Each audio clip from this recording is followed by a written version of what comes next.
প্রিয় দর্শকবৃন্দ, আমরা জানি অনারেবল সুপ্রিম কোর্টের নির্দেশে পশ্চিমবঙ্গের প্রায় 26,000 টিচারের চাকরি চলে গিয়েছে।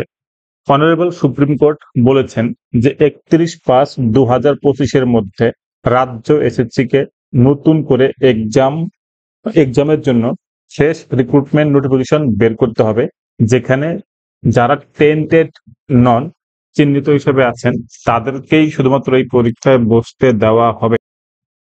এবং এই অর্ডারটি বের হয়েছিল 17/4/2025-এ।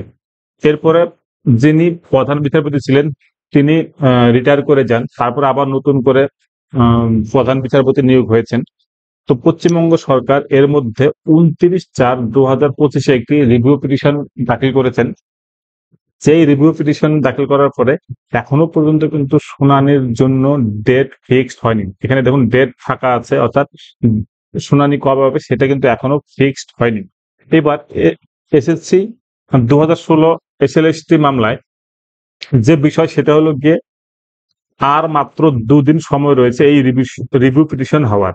কারণ আমরা জানি সুপ্রিম কোর্ট এই 2 দিন পরে কিন্তু সামার ভ্যাকেশনের জন্য বন্ধ থাকবে। এবার যেহেতু এই সামার ভ্যাকেশনে চলে যাচ্ছে, এই সামার ভ্যাকেশনের মধ্যেই কিন্তু 31/5/2025 তারিখটি রয়েছে, অর্থাৎ যে তারিখের মধ্যে রাজ্য এসএসসি কে নতুন করে নোটিফিকেশন বের করতে হবে।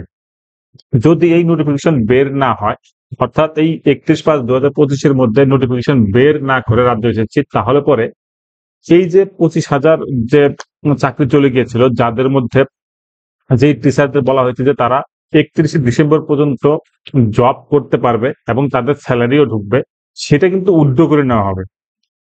যেহেতু 2 দিন আজকে আর আগামীকালকেই সময় রয়েছে এই রিভিউ পিটিশন হওয়ার, তো এখনো পর্যন্ত কিন্তু টাইম দেওয়া হয়নি, অর্থাৎ রিভিউ পিটিশন কবে হিয়ারিং হবে সেটা কিন্তু ডেট দেওয়া হয়নি।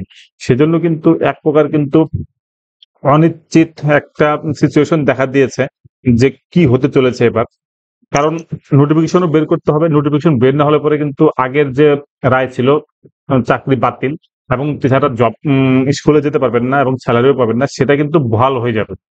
এই অবস্থায় এবার কিন্তু কি হতে চলেছে বলাটা একটু টাফ হয়ে যাচ্ছে, কারণ 2 দিন পরেই সেটা বোঝা যাবে, কারণ সুপ্রিম কোর্টের সামার ভ্যাকেশন শুরু হয়ে যাবে। তাছাড়া আমরা দেখেছি গতকালকে একটা মডিফিকেশনের একটা হিয়ারিং ছিল, তো সেখানে বিচারপতিদের যে ল্যাঙ্গুয়েজ, সেখানে কিন্তু এই রিভিউ পিটিশন নিয়ে একটু কনফিউশন রয়েছে, কারণ এই রিভিউ পিটিশন কতটা টিকবে সেটার উপরে একটা ডাউট তৈরি হয়েছে।